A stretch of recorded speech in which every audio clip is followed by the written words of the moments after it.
April 26, 1986, 1:23 a.m. I was standing in the control room of reactor number 4 when the world changed forever. You know what's funny? We thought we were conducting a routine safety test, something we'd done variations of dozens of times before. Just another night shift at the Chernobyl nuclear power plant. But in the next 90 seconds, everything I knew about physics, about safety, about the Soviet system I'd dedicated my life to, it all came crashing down in the most literal and terrifying way possible. My name is Alexander Volkov. Well, that's not my real name, but it's close enough. And before you ask, yes, I'm still alive. Against all odds, against everything that should have killed me that night, and in the weeks that followed, I'm here to tell you this story. Because someone needs to tell it right. The thing about Chernobyl is that everyone thinks they know what happened. You've seen the HBO show, you've read the articles, you've seen the photos of the abandoned city of Pripyat with its rusting Ferris wheel and empty schools. But you weren't there. You didn't feel the floor shake beneath your feet when 40 tons of reactor core materials were blown into the atmosphere. You didn't see the blue glow of ionized air that lit up the night sky like some kind of demonic aurora borealis.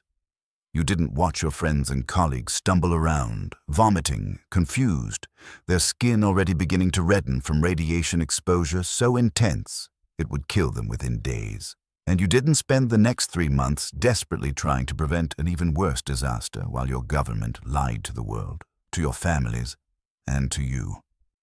So let me take you there. Not to the sanitized version you've seen in documentaries, not to the dramatized version Hollywood gave you, but to the real Chernobyl as experienced by someone who was in the belly of the beast when it woke up and roared. This is going to be a long story, because the truth deserves more than sound bites and simplified explanations. So grab a coffee, settle in, and let me tell you about the night I worked in Chernobyl when the reactor exploded. Let me start by telling you who I was before that night. Because context matters, right? I was 28 years old in April 1986. Young, ambitious, and genuinely passionate about nuclear energy. I'd graduated from the Moscow Engineering Physics Institute 3 years earlier, top of my class. The Soviet nuclear program was actively recruiting the best and brightest, and I was proud to be selected. Chernobyl wasn't my first posting, but it was supposed to be my big break. The facility was one of the crown jewels of Soviet engineering, generating over 10% of Ukraine's electricity. 4 operational reactors, with 2 more under construction. It was modern, it was prestigious, and it was going to be my ticket to a senior position in Moscow. I'd been working at Chernobyl for 14 months when the accident happened. 14 months of routine shifts, monitoring temperatures, pressures, neutron flux levels, conducting tests, writing reports, the monotony of operating a nuclear reactor, punctuated by moments of technical fascination. Here's what you need to understand about the RBMK 1000 reactor we operated. It was a Soviet design through and through. Powerful, efficient, and built with certain compromises. The reactor used graphite as a neutron moderator and water as a coolant. When it worked properly, it was brilliant. The graphite slowed down neutrons, making them more likely to split uranium atoms and sustain the chain reaction. The water absorbed the heat and turned to steam, which drove turbines to generate electricity. But the RBMK had a flaw. A big one. It had what's called a positive void coefficient. Don't worry, I'll explain what that means because it's literally the reason everything went wrong. In most reactor designs, if the coolant starts to boil and form steam bubbles, the reaction naturally slows down. It's a built-in safety feature. But in the RBMK, the opposite happened. When steam bubbles formed, they absorbed fewer neutrons than liquid water did, which meant more neutrons were available to cause fissions, which meant the reaction sped up, which created more heat, which created more steam bubbles. You see where this is going? It was a feedback loop waiting to happen, And Soviet engineers knew about it. They designed control systems and safety procedures specifically to prevent this situation from developing. But here's the thing about safety systems. They only work if you follow the rules. The night of April the 25th started normally enough. I reported for my shift at 8 p.m., just as the evening crew was wrapping up their handover. My role that night was as a senior reactor control engineer, which meant I was one of the people actually operating the control panels, adjusting control rods, monitoring dozens of parameters simultaneously. The day shift had begun preparations for a test. Specifically, a test of the emergency cooling system's ability to be powered by the residual momentum of the turbine generators in case of a power loss. Sounds technical, I know. Let me break it down.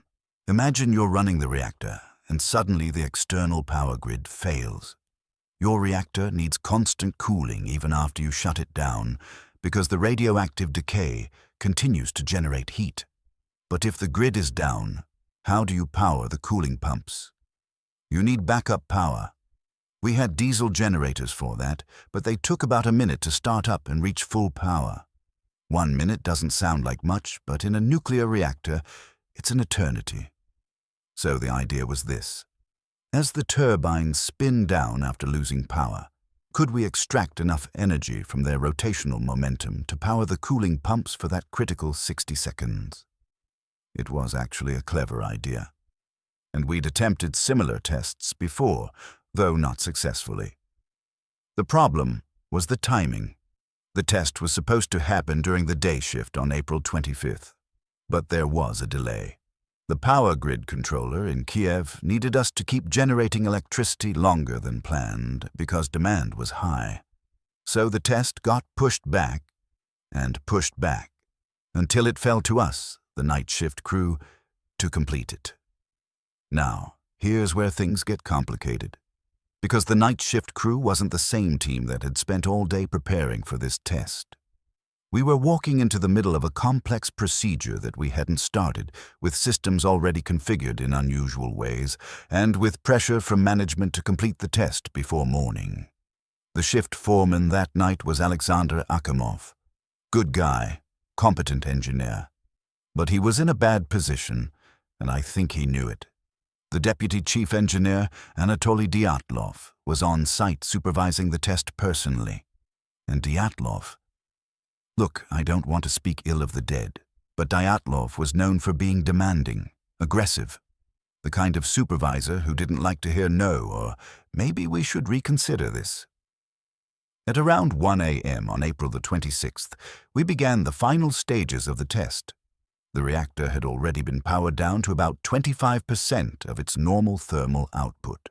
The plan was to stabilize it at that level, then disconnect it from the external power grid and watch how the turbine momentum performed. But stabilizing an RBMK reactor at low power is tricky. Remember that positive void coefficient I mentioned?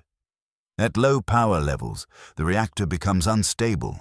It wants to either increase power or decrease power, not stay steady. It's like trying to balance a pencil on its point, and we were about to make it worse. You want to know the truth about what happened at Chernobyl? It wasn't one mistake. It was a cascade of them. The first mistake happened before I even arrived for my shift.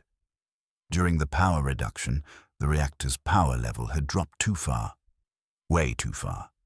Down to just 30 megawatts thermal, less than 1% of normal operation. This created a problem. At such low power, the reactor was poisoned with xenon-135, a byproduct of uranium fission that absorbs neutrons. Think of it like ash building up in a fireplace, making it harder to keep the fire going. To overcome this xenon poisoning and raise the power back up, the operators had to withdraw more control rods than they should have. Control rods are exactly what they sound like. They're made of materials that absorb neutrons, and you insert them into the reactor core to slow down or stop the chain reaction. They're your gas pedal and your brake, all in one. By the time I arrived, we had withdrawn far too many control rods just to keep the reactor running at 200 megawatts. We were supposed to have at least 28 control rods inserted at all times as a safety margin. We had fewer than 10. I remember looking at the control panel and feeling a knot form in my stomach. The numbers were wrong. Everything about the reactor's configuration was outside normal parameters. But the test was scheduled. Dyatlov was insistent. And there's something you need to understand about Soviet culture in 1986. You didn't question authority, not openly, not in a way that could be seen as defying orders, especially not when a deputy chief engineer was standing right there, waiting for you to complete your assigned task. Akimov raised concerns. I heard him. He told Dyatlov that the operational reactivity margin was too low, that we should postpone the test. But Dyatlov overruled him. Not just overruled him, but dismissed his concerns entirely. And so we continued. At 1:03 a.m. we began the test. We closed the valves that would allow emergency cooling water to reach the reactor. This was necessary for the test because we needed to simulate loss of coolant conditions. But it meant we disabled one of our key safety systems. At 1:19 a.m. we reduced the feed water flow to the reactor. This was supposed to be part of the test procedure, to see how the system responded. But reducing water flow meant less cooling, which meant the water in the reactor got hotter, which meant more steam bubbles formed. And remember what steam bubbles do in an RBMK reactor. They accelerate the reaction. I watched my instruments. Power was rising, not dramatically but steadily. Steam pressure was increasing. The rate of power increase was accelerating. We're seeing power escalation, I reported. My voice was calm, professional, but inside, alarm bells were ringing. Leonid Toptunov, the senior reactor control engineer sitting next to me, was manually inserting control rods, trying to maintain stability, but the reactor was fighting us. For every rod we inserted, the power climbed back up. At 1:22 a.m., we tripped the turbine. This was the moment of the test. The turbine disconnected from the reactor, and we watched to see if its spinning momentum could power the cooling pumps for those critical 60 seconds before the backup generators kicked in. But cutting off the turbine changed the reactor's parameters again. The reactor's power output suddenly had nowhere to go. Steam pressure spiked, and that's when everything started happening very, very fast. 1:23:40 a.m. The numbers on my panel went insane. Power output surging, not gradually, but exponentially, doubling every few seconds, temperatures skyrocketing, pressure readings climbing past safe limits. "We're losing control," Toptunov shouted. Akimov's voice cut through the growing panic. "Emergency shutdown, AZ-5, now!" AZ-5. The emergency shutdown button, the one that was supposed to insert all 211 control rods into the reactor core simultaneously, stopping the chain reaction. Toptunov slammed his hand down on the button. For about 3 seconds, I thought we'd made it. The rods began inserting. The panel showed them moving into position, but then I heard something I'll never forget. A deep, resonating rumble.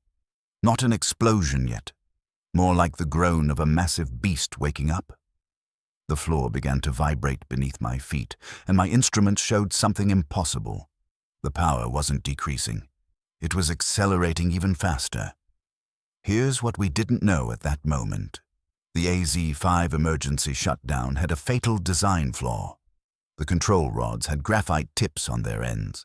The idea was that these tips would displace water as they entered the reactor, making the shutdown more efficient.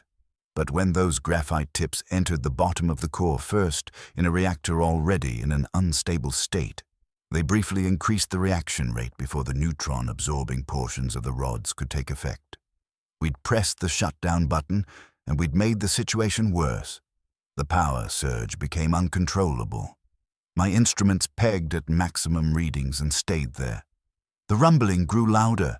I could hear metal screaming, pipes bursting. "Get down!" someone yelled. And then the reactor exploded. Not like a bomb, not all at once, but in 2 distinct blasts, separated by a few seconds. The first explosion was a steam explosion. The water in the reactor, superheated beyond any possible limit, flashed to steam so violently that it blew apart the cooling channels. Over 1,000 tons of water turning to steam in a fraction of a second. The force was unimaginable. It lifted the 2,000-ton reactor lid, called Elena, right off the reactor vessel.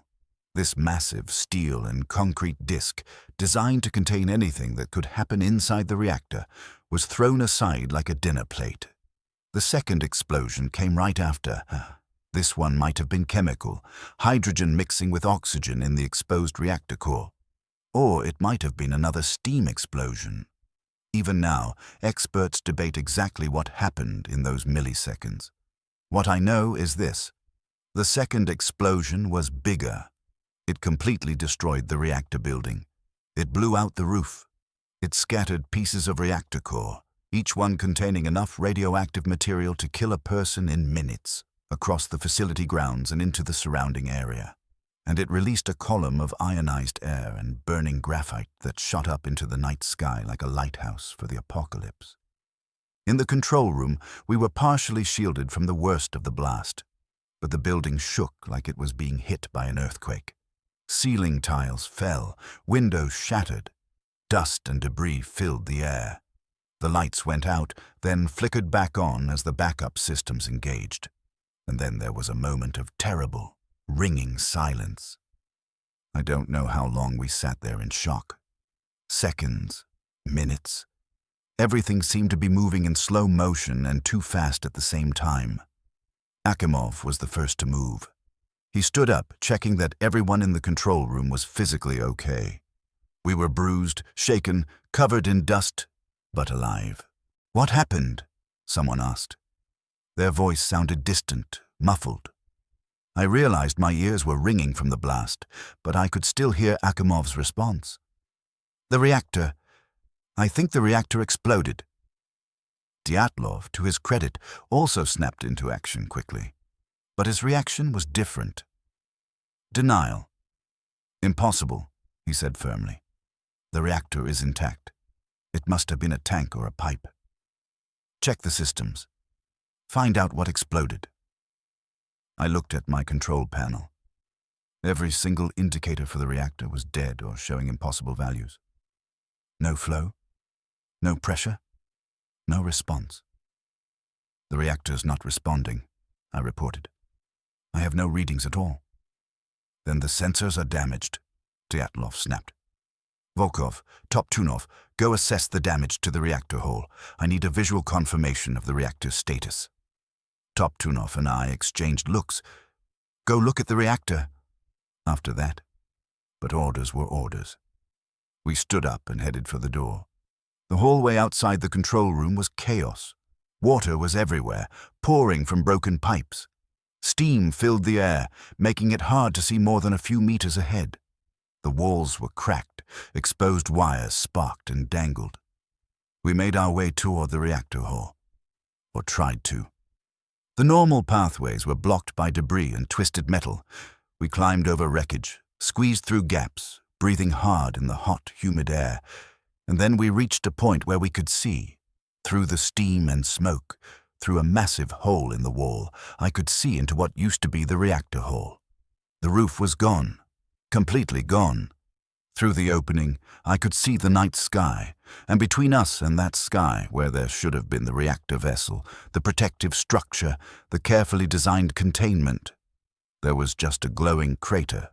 A massive hole in the ground, at least 12 meters across, filled with burning graphite and twisted metal. Pieces of fuel assemblies, reactor components, all exposed to the open air. And the fire was burning with colors I'd never seen before. Blues and greens mixing with orange and red. That glow wasn't just from the fire. It was ionizing radiation, so intense it was making the air itself fluoresce. "My God," Toptunov whispered beside me. We stood there for maybe 30 seconds, staring at the impossible sight. And in those 30 seconds, we received more radiation exposure than most people get in a lifetime. Later, I would learn we were looking at about 20,000 Roentgens per hour. For context, 500 Roentgens is a fatal dose if received over several hours. We were standing in front of the equivalent of an open reactor core, completely unshielded, breathing in air contaminated with radioactive particles. But in that moment, we didn't know. We didn't have dosimeters. We didn't have protection. We just had our eyes and our training, and both were telling us that something unprecedented had happened. We turned and ran back to the control room. Bursting back into the control room, we reported what we'd seen. "The reactor is destroyed," I said, gasping for breath. "It's completely destroyed. There's a crater, the core is exposed, and it's burning." Dyatlov's face went red. "That's impossible. You don't know what you're talking about. The reactor cannot explode. It's physically impossible." "I know what I saw," I insisted. "You saw a damaged building, some tanks that exploded. The reactor is intact. It must be intact." This argument might seem insane to you. Looking back, it seems insane to me. But you have to understand the mindset. We'd been trained our entire careers that RBMK reactors were safe, that they couldn't explode, that any accident would be contained. The idea that the core itself was destroyed, that it was burning in the open air. It challenged everything we'd been taught, everything we'd built our professional identities around. Denial is a powerful thing. Other personnel were arriving now. The shift supervisor from Reactor 3, the deputy chief operational engineer, security personnel. Everyone wanted to know what had happened. Akimov was trying to coordinate a response, but nobody knew what to respond to. Was it a fire, a structural collapse, a chemical explosion, and where was the damage? Someone brought in a radiation detector, a dosimeter that could measure up to 1,000 microarenchens per second. The meter pegged at maximum immediately, even inside the control room. "The meter's broken," Dyatlov said. "Get another one." They brought another one. Same result. Pegged at maximum. "They're both faulty. Get one from another reactor." This went on for several minutes. Every meter they brought showed maximum readings. Dyatlov dismissed every single one as faulty equipment. Meanwhile, people were arriving from other parts of the facility, and I started to notice something horrible. They looked wrong, not just shaken or scared. Physically wrong. Some had reddened skin, like they'd been badly sunburned. Others were nauseous, vomiting in corners. One man's hands were swelling, the skin peeling away from the flesh. These were the firemen and operators who'd been near the reactor hall when it exploded, who'd been trying to fight fires and rescue trapped colleagues. They'd received massive doses of radiation, and the effects were already showing. Acute radiation syndrome doesn't wait. When the exposure is high enough, the symptoms start within minutes or hours. Vladimir Pravik, the chief of the fire brigade, was coordinating his men from the control room. I could see that his face was already darkening, his eyes bloodshot. But he kept working, kept directing his teams. "We have the fires mostly under control," he reported, "but there's still burning material on the roof of Reactor 3. If we don't stop it, it could damage that reactor too." So the firemen went back out. Back into the radiation, into the smoke and flames, to prevent an even worse disaster. Heroes. Every single one of them. And most of them wouldn't live to see the end of May. As night turned to early morning, the full scope of what had happened began to sink in. I'd been on shift for 9 hours now. Protocol said I should have been relieved, but there was nobody to relieve me. And honestly, leaving felt wrong. This was my reactor, my responsibility, even in its destroyed state. Around 5 a.m., the first government officials started arriving from Moscow. They'd been woken up with reports of an accident at Chernobyl, but nobody had told them the reactor core was exposed and burning. I was in a meeting room when Boris Sherbina, the deputy prime minister, arrived. He was flanked by nuclear experts, military officers, and KGB personnel. Dyatlov was there too, still insisting that the reactor was intact, that the damage was limited to auxiliary systems.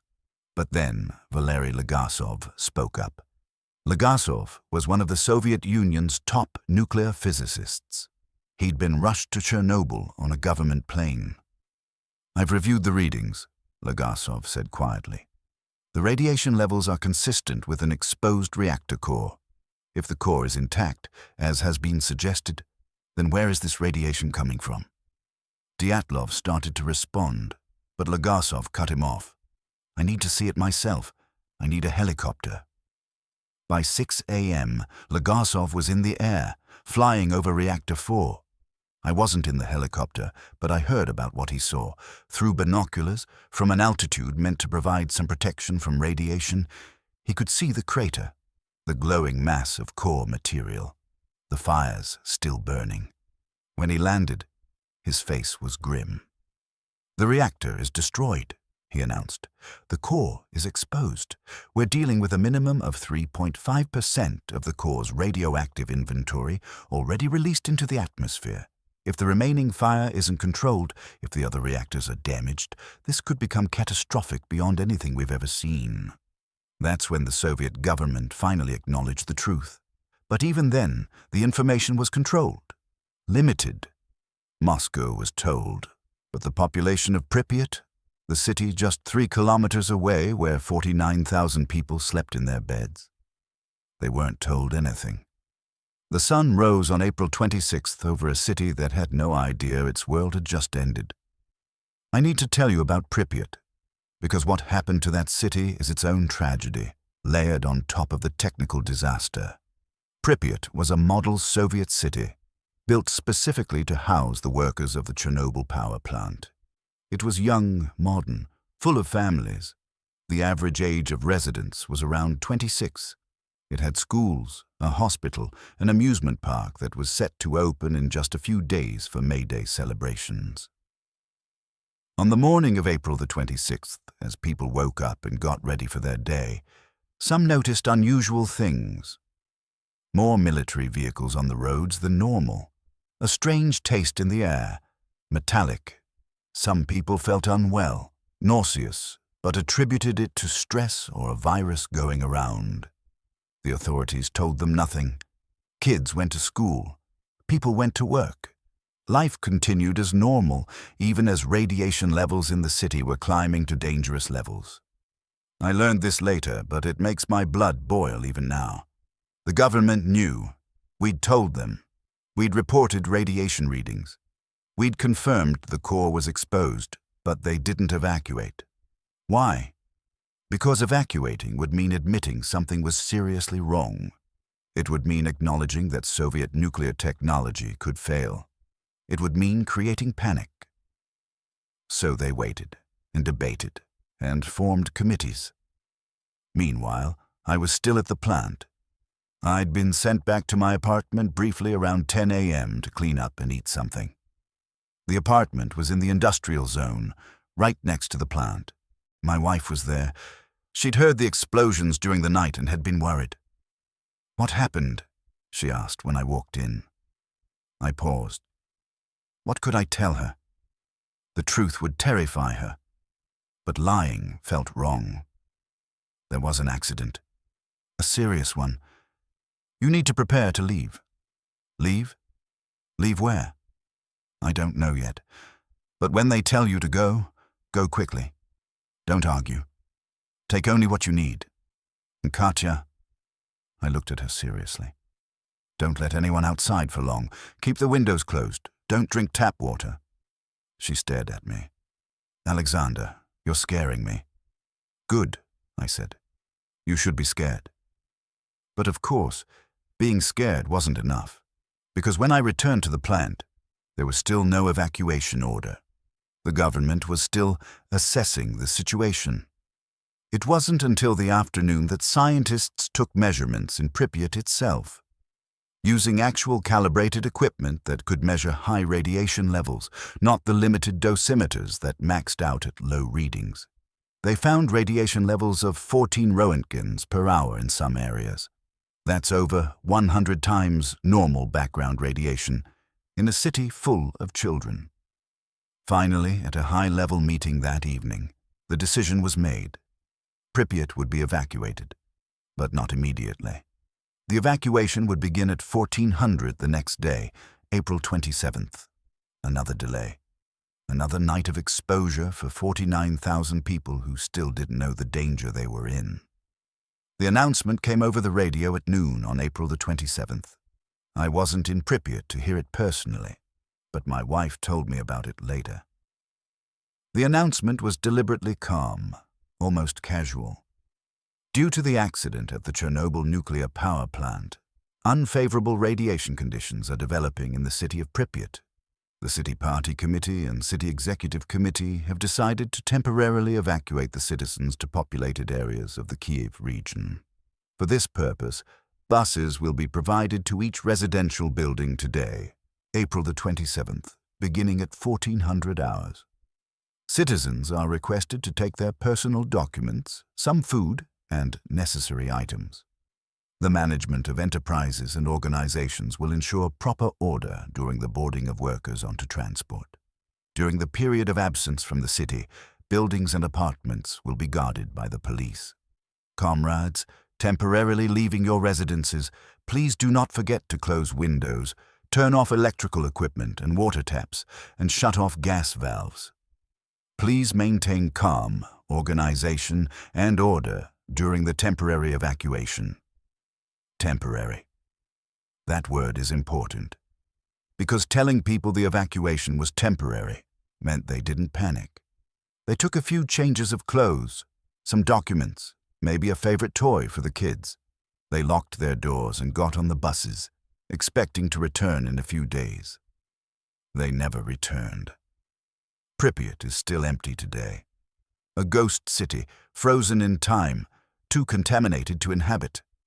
But on that day, the evacuation was remarkably orderly. Over 1,100 buses from Kiev and other nearby cities rolled into Pripyat. The convoy stretched for kilometers. Within 3 hours, the entire city was empty. I stood on the roof of one of the plant buildings, watching the buses roll away. Thousands of them, carrying away everyone who'd made this place home. Carrying away my wife, heading to her parents' place in Kiev. I should have been on one of those buses. But I was staff, essential personnel. We stayed, and we had work to do. The immediate priority was the fire. Reactor 4's core was still burning. Graphite moderator blocks, each weighing hundreds of kilograms, were scattered across the reactor building and the surrounding area. And graphite, when it burns hot and burns long. The fire needed to be extinguished, or it would continue to release radioactive material into the atmosphere. But how do you put out a fire in an exposed reactor core? Water was tried first. The firemen had been hosing down the burning areas since the night of the explosion. But water on burning graphite just creates steam, which carries more radioactive particles into the air. And in some cases, the water hitting the superheated core material would flash to steam explosively, creating more problems. The decision was made to try a different approach. Helicopters. Soviet military helicopters would fly over the exposed core and drop materials directly into it. The materials would serve multiple purposes. Smother the fire, absorb radiation, and prevent the core from melting down further. They dropped sand to smother the fire, boron to absorb neutrons and prevent any resumption of the chain reaction, lead to absorb radiation and create a protective layer, clay to filter the air. They even dropped limestone, which would decompose from the heat and produce carbon dioxide, theoretically helping to smother the flames. I watched this operation from a safe distance, or what we thought was a safe distance. The helicopters would approach the reactor, slow to a hover over the glowing crater, and release their loads. Bags of sand and lead falling into the inferno below. Then they'd bank away quickly, trying to minimize their exposure time. It was incredibly dangerous. The pilots were exposed to massive radiation fields. The thermal updrafts from the fire made controlling the helicopters difficult, and the radiation was affecting the helicopter's electronics, causing instrument failures. On one run, a helicopter clipped a crane cable that had been left standing near the reactor. The helicopter crashed directly into the exposed core area. All 4 crew members died instantly, but the operation continued. Over the next several days, more than 1,800 helicopter sorties were flown. They dropped over 5,000 tons of material into the reactor. Did it work? Honestly, we're still not entirely sure. The fire did eventually die down, though whether that was because of the helicopter drops or simply because the graphite burned itself out is debated. Some scientists argue that the materials dropped actually made things worse, insulating the core and causing temperatures to rise temporarily. But it gave us time to plan the next steps, time to start building the protection we'd need. Here's where the story gets even harder to tell. Because the next phase of the Chernobyl response involved sacrificing thousands of people. Not deliberately, not callously, but inevitably. They were called liquidators. Personnel brought in to clean up the disaster and make the site safer. The term sounds cold, bureaucratic. But these were real people. Soldiers, miners, engineers, construction workers, drivers, pilots. Most of them were young, conscripted, or volunteered for duty they didn't fully understand. The liquidator operation was massive. Over the months that followed, more than 600,000 people would work at Chernobyl in some capacity. Each one received a radiation dose. Each one carried that invisible burden for the rest of their lives. I was a liquidator myself, though I hate that term. I was already there, already contaminated from that first night. So I stayed and worked. Our tasks were varied and often surreal. Let me tell you about some of them. First, there were the biorobots. That's what they called the men who cleared the roof of Reactor 3. The helicopter drops had scattered radioactive debris across the entire facility. The worst of it landed on the roof of Reactor 3, right next to the destroyed Reactor 4. This debris needed to be removed, or it would eventually burn through the roof and damage Reactor 3, potentially causing a second core exposure. But the radiation levels on that roof were so high that no machine could function there. Electronic systems failed within seconds. Even military robots, specially designed for handling radioactive materials, broke down. So they used people. Men in lead suits with basic dosimeters would run onto the roof. They'd have maybe 40 to 60 seconds before their radiation exposure became critical. In that time, they'd shovel debris into the crater below, then run back to safety. Each man made 1, maybe 2 runs. Then he was done. He'd received his maximum allowable dose. It took hundreds of men to clear that roof, each one trading his health for those few seconds of work. I didn't work on the roof, thank God. But I knew men who did. I saw them afterward, shaking from adrenaline and fear and the invisible poison coursing through their bodies. Another task was dealing with the contaminated vehicles and equipment. Every fire truck, every ambulance, every piece of machinery that had been near the reactor that first night was now hopelessly contaminated. They were driven to a special area, now called the vehicle graveyard, and buried. Hundreds of vehicles, tens of millions of rubles worth of equipment, buried in trenches because they were too radioactive to ever use again.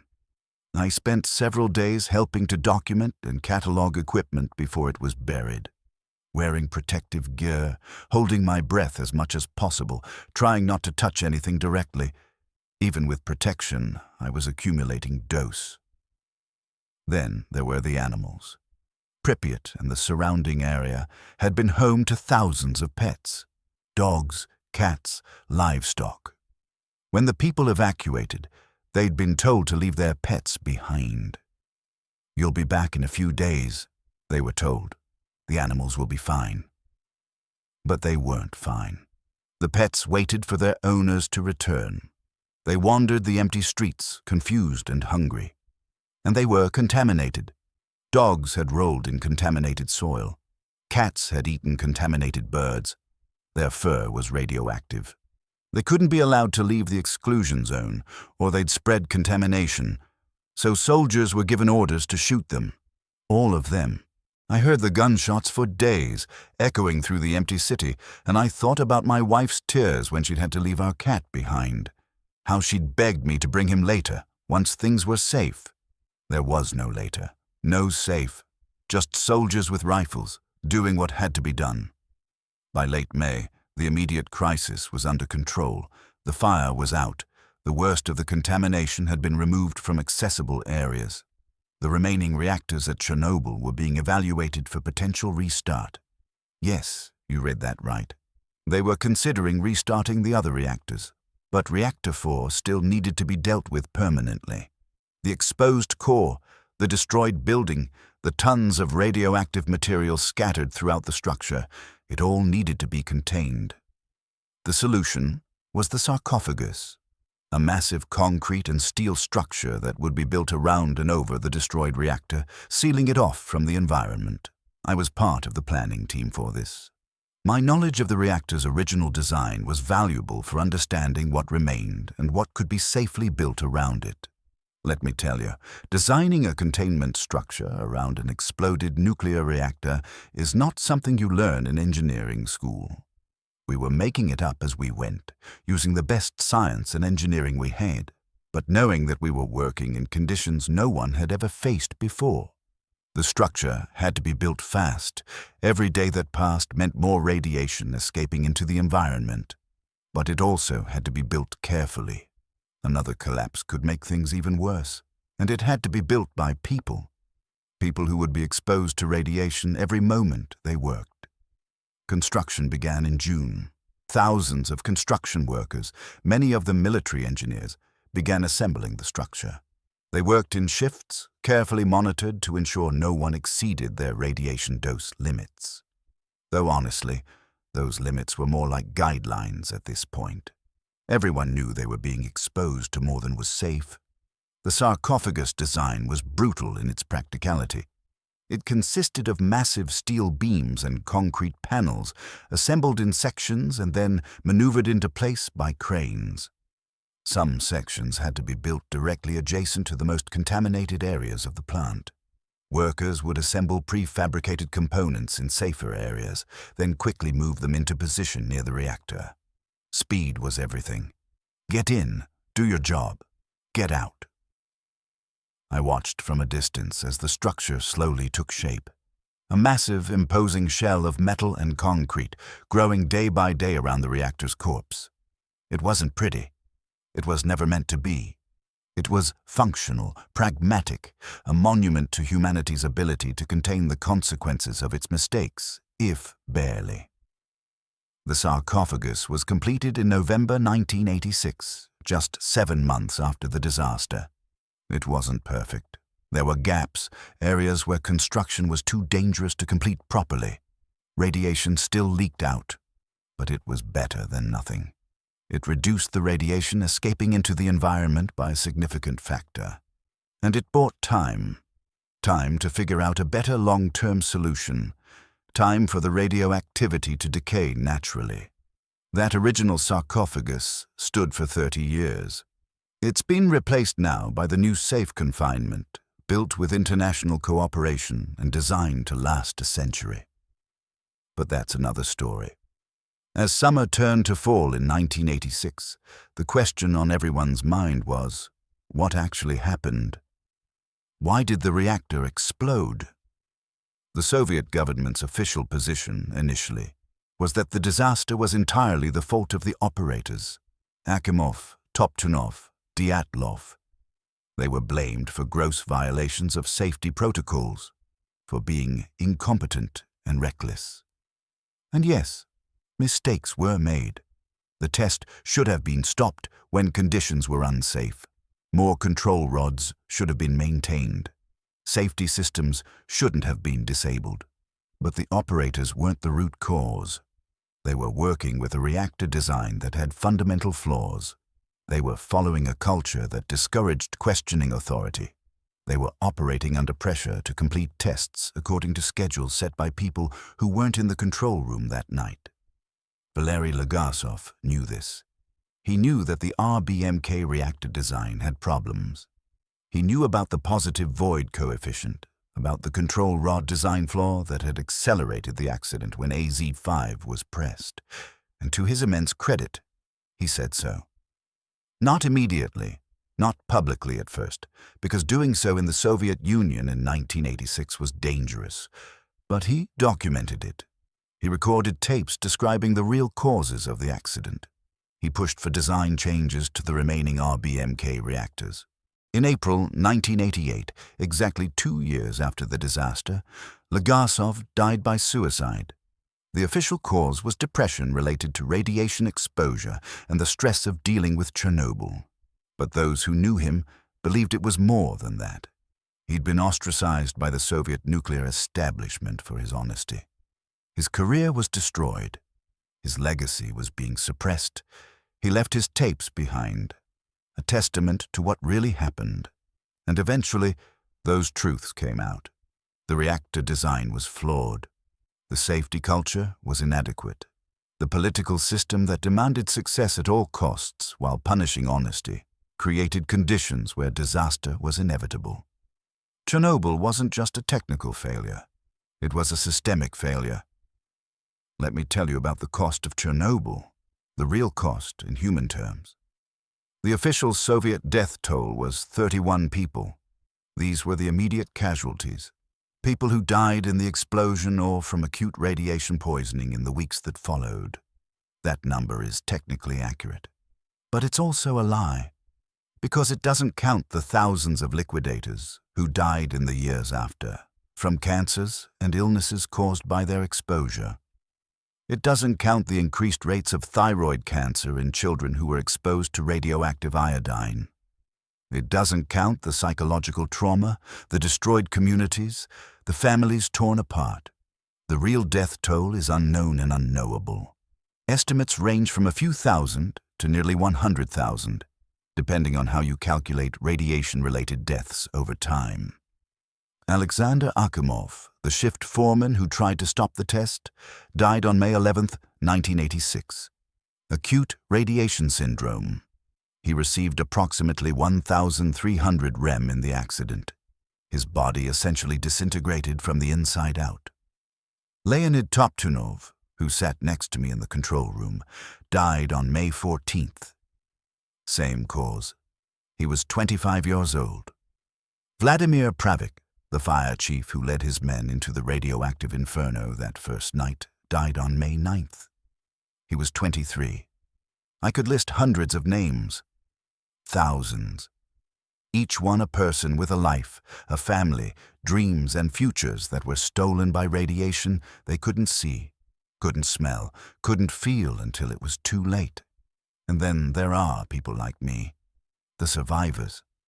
I received a significant radiation dose that first night and in the weeks that followed. Not enough to cause acute radiation syndrome, but far more than is safe. I've had health problems for years. Thyroid issues, weakened immune system, chronic fatigue. I've been diagnosed with cancer twice. Both times they removed it, and so far it hasn't come back. But I live with the knowledge that every day could be the day it returns. That's my cost. That's what I carry. My marriage didn't survive. How could it? My wife was evacuated to Kiev, and I stayed at Chernobyl for months. When we finally reunited, I was changed. She was changed. The life we'd planned, the future we'd imagined, all of it was gone. We divorced in 1990. Many liquidator families broke apart the same way. The psychological burden was too much. The uncertainty, the fear, the guilt for surviving when so many others didn't. The economic cost is equally staggering. The Soviet Union spent billions of rubles on the cleanup and containment. The long-term costs of monitoring the exclusion zone, providing medical care for affected populations, lost productivity from abandoned land and facilities. Estimates put the total economic impact at hundreds of billions of dollars. Belarus, which received about 60% of the radioactive fallout despite not being the site of the plant, has spent a significant portion of its national budget every year on Chernobyl-related expenses. 35 years later, and they're still paying. But perhaps the deepest cost is harder to quantify. It's the cost to trust, to belief, to the idea that technology can be controlled, that governments will tell the truth, that experts know what they're doing. Chernobyl shattered those illusions for millions of people. It showed that the Soviet system, which had promised to create a technological utopia, was built on lies and incompetence. Many historians point to Chernobyl as a significant factor in the collapse of the Soviet Union itself. When people can't trust their government to tell them the truth about an exploding reactor just a few kilometers away, how can they trust anything? Today, the Chernobyl exclusion zone is one of the strangest places on Earth.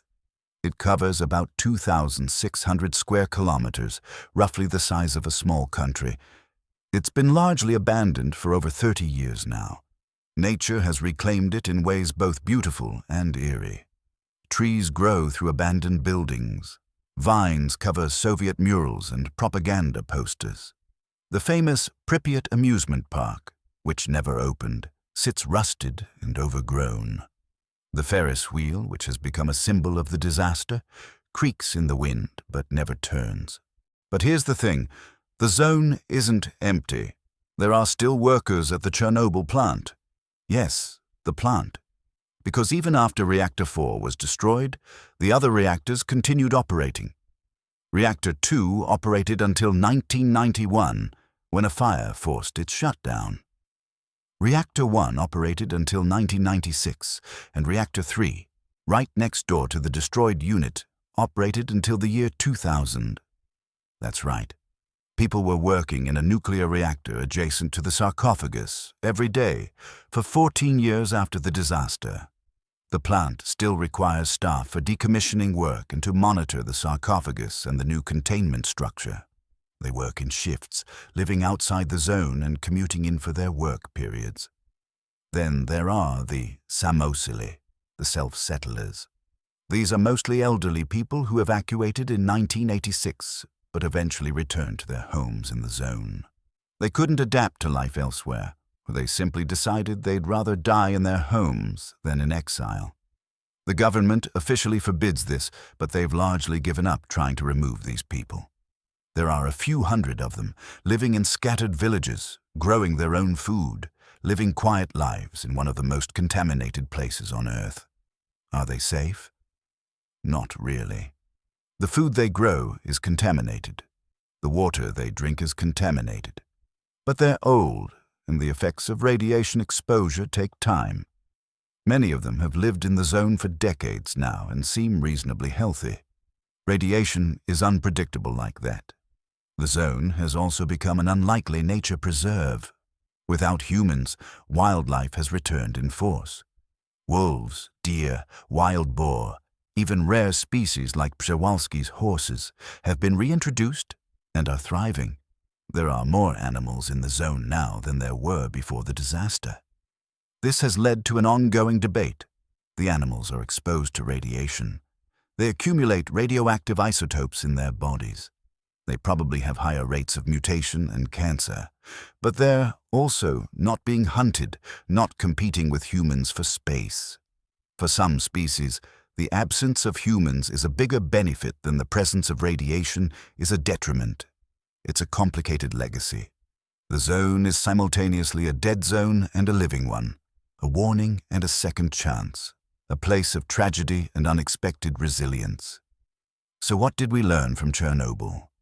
That's the question everyone wants answered, right? What was the point of all that suffering, all those deaths, all that destruction? The technical lessons were clear. Reactor designs were improved.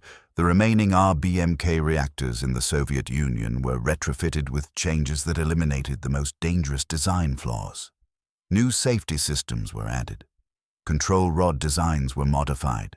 But the deeper lessons are about human systems, not technical ones. Chernobyl taught us that safety culture matters more than safety systems. All the backup systems and redundancy in the world won't help if the operators feel pressured to bypass them, if questioning authority is discouraged, if reporting problems is punished. It taught us that transparency is essential. The Soviet government's initial attempts to hide the disaster made everything worse. It delayed proper response. It prevented people from taking protective measures. It eroded trust in ways that lasted for generations. It taught us that expertise must be respected. When Legasov and other scientists raised concerns about RBMK reactors before Chernobyl, they were ignored. When operators like Akimov expressed concern about test conditions, they were overruled. Listening to experts doesn't mean they're always right, but not listening to them is almost always wrong.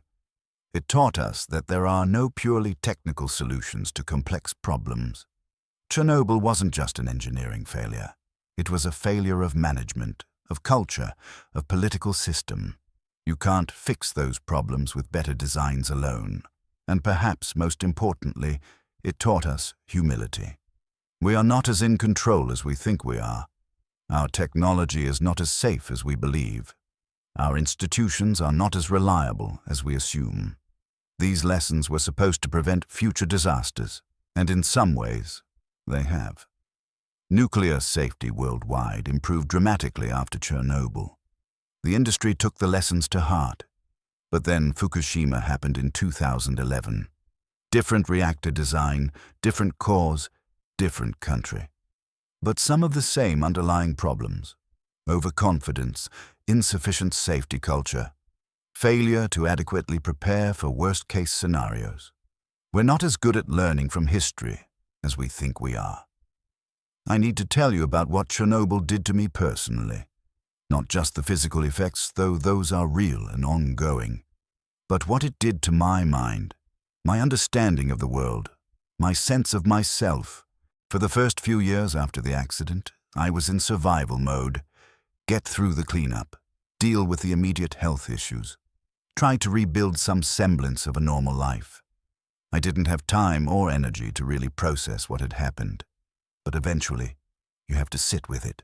You have to confront the reality of what you experienced, what you survived, what you lost. I have nightmares.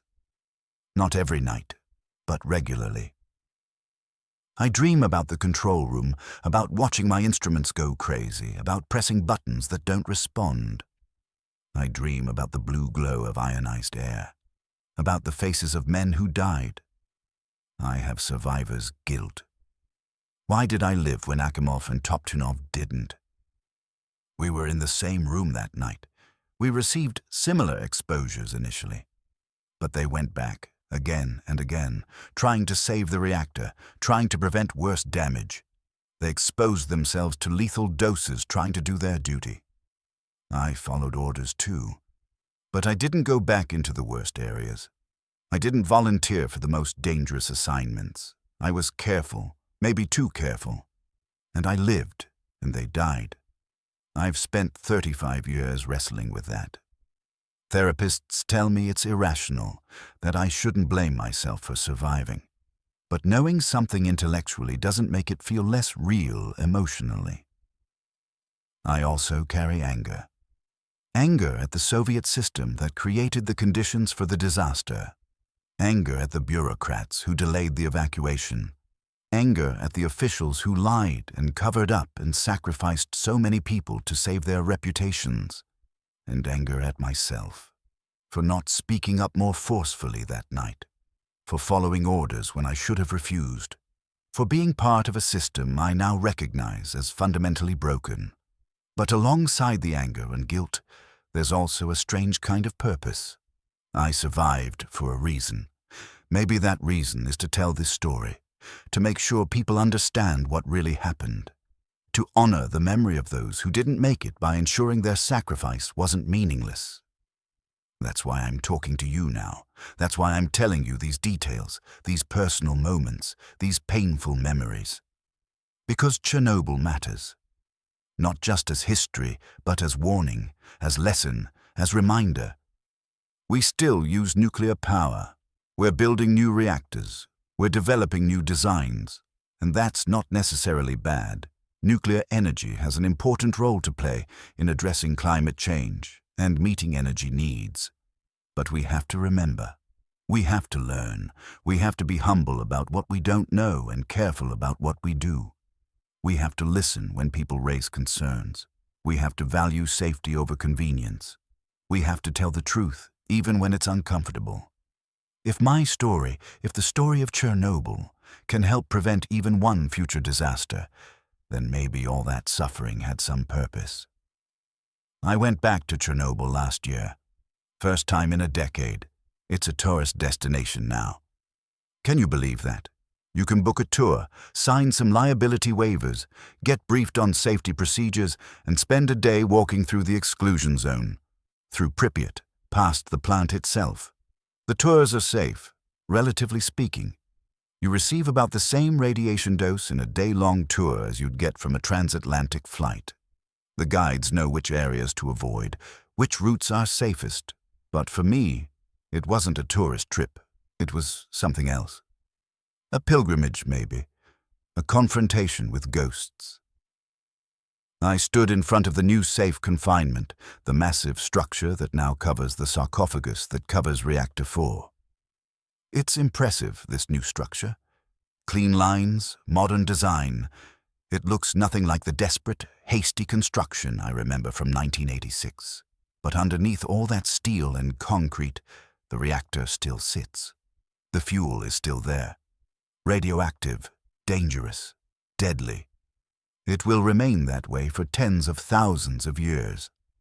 My lifetime of work, my colleagues' sacrifices, the billions spent on containment, it's all just buying time, keeping the problem sealed away for future generations to deal with.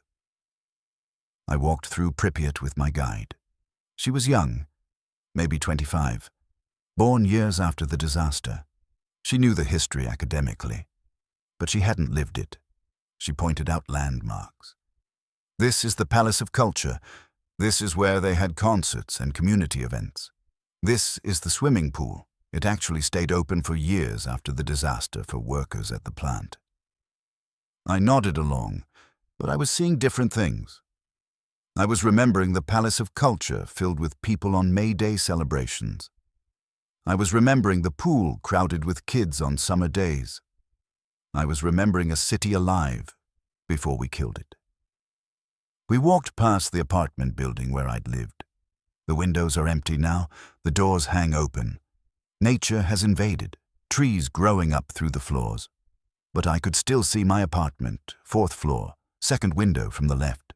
I could remember standing at that window the morning after the accident, looking toward the plant, seeing the smoke rising. "You okay?" the guide asked. She must have seen something in my face. "Yes," I lied. "Just remembering." We ended the tour at the plant itself. You can't go inside anymore, but you can view it from designated areas.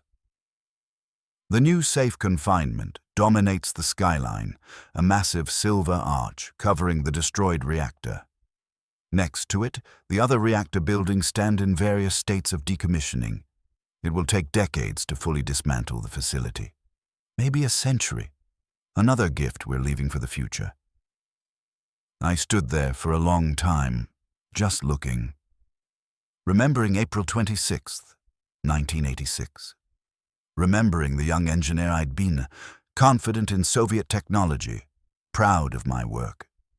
That person died that night, even if his body survived. I'm not him anymore. I can't be. Chernobyl changed me at a fundamental level, but I'm still here. Still alive. Still able to tell the story. So here's what I want you to take away from this. Chernobyl wasn't inevitable. It wasn't some unavoidable act of God or freak accident beyond human control. It was the result of specific choices made by specific people within a specific system. Different choices could have prevented it, if the reactor design had been better, if the safety culture had been stronger, if the test had been postponed when conditions were unsafe, if the emergency shutdown system had been properly designed, if honesty had been valued over loyalty.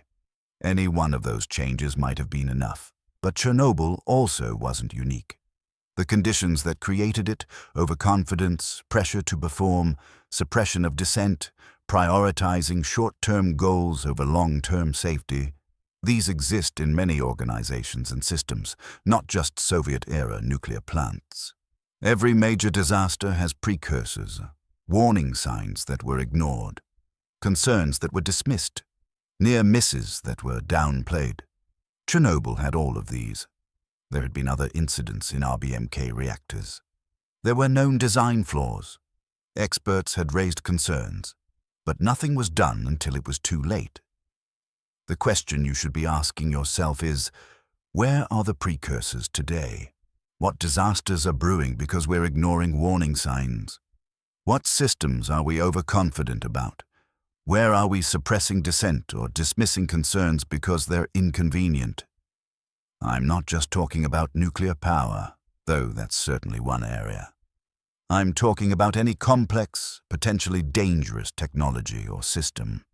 AI systems, genetic engineering, financial systems, climate change, pandemics. We're not as in control as we think we are. Humility, honesty, openness to criticism, respect for expertise, strong safety culture. These aren't abstract principles. They're the difference between success and catastrophe. Chernobyl should have taught us that. I hope it did. But I worry that the lessons fade with time, that new generations think that was then, we're smarter now, it couldn't happen again. It can always happen again. Different circumstances, different technology, but the same human failings creating the same kind of disaster. So pay attention, ask questions, speak up when something seems wrong. Don't let authority or convenience override safety and truth. Because the consequences of getting it wrong aren't abstract. They're measured in human lives, in destroyed communities, in contaminated land that will remain poisoned for millennia. They're measured in young engineers who thought they were building the future, watching their world literally explode around them at 1:23 in the morning on April the 26th, 1986. It's been 38 years since that night. I'm 66 years old now. I've outlived many of my colleagues from Chernobyl. I've outlived the Soviet Union itself. I've seen the whole world change, technology advance, new crises emerge and be resolved or not. But I'm still that young engineer in the control room sometimes, still watching his instruments spiral out of control, still feeling the floor shake from an explosion that shouldn't have been possible. I think I'll always be him in some way. Chernobyl marks you. It divides your life into before and after. And the after is defined by what happened in those few seconds of before. People sometimes ask me if I regret working in nuclear power, if I wish I'd chosen a different career, a different path. And the answer is complicated. Yes, of course I regret being part of something that caused so much harm. I regret every person who died, every family that was destroyed, every child who got sick from radioactive iodine in their milk. But I also can't regret my entire life. The work I did before the accident was meaningful. Nuclear power has generated electricity for millions of people, reduced reliance on fossil fuels, advanced our understanding of physics and engineering. The problem wasn't nuclear power itself. It was how we approached it, how we treated it, the culture and system surrounding it. So if I could go back and give my younger self advice, I wouldn't say, don't become a nuclear engineer. I'd say, speak up, ask more questions. Don't defer to authority when your expertise tells you something is wrong. Value safety over schedule. Tell the truth, always. Maybe if everyone had done that, Chernobyl would never have happened. Or maybe I'm being naive. Maybe the system was too broken for individual actions to make a difference. I don't know, and I never will. What I do know is that I survived. I'm one of the lucky ones, if you can call it luck. And I have a responsibility to the ones who didn't make it to tell their stories, to explain what happened, to try to prevent it from happening again. That's what I've tried to do here today. To give you not just the facts and timeline, which you can get from any documentary, but the human experience, what it felt like, what it meant, what it cost. I hope I've done justice to that responsibility, to Alexander Akimov, Leonid Toptunov, Vladimir Pravik, and the dozens of others who died in the first weeks. To the thousands of liquidators who sacrificed their health and lives in the cleanup. To the hundreds of thousands of people evacuated from their homes. To the children of Belarus who drank contaminated milk because no one told them not to. This is their story, as much as it is mine. Remember them. Remember Chernobyl. Learn from it. And don't let it happen again. Thank you for staying with me through this long story. I know it's not an easy one to hear. It's not an easy one to tell. If you made it this far, I have a request. Share this story. Not because I want views or likes or whatever metrics YouTube cares about, but because these lessons matter, because remembering matters. Talk about Chernobyl with your friends, your family, your colleagues. If you work in any field dealing with complex technology or systems, think about what safety culture means in your context. Think about whether you're comfortable speaking up when something seems wrong. And if you're interested in learning more, I've put together a list of resources in the description. Books written by scientists who responded to the disaster. Documentaries that get the technical details right. Memoirs from other survivors. The HBO show Chernobyl is worth watching too. It takes some dramatic liberties, but it captures the emotional truth of what happened better than most documentaries. Just remember, it's a drama, not a documentary.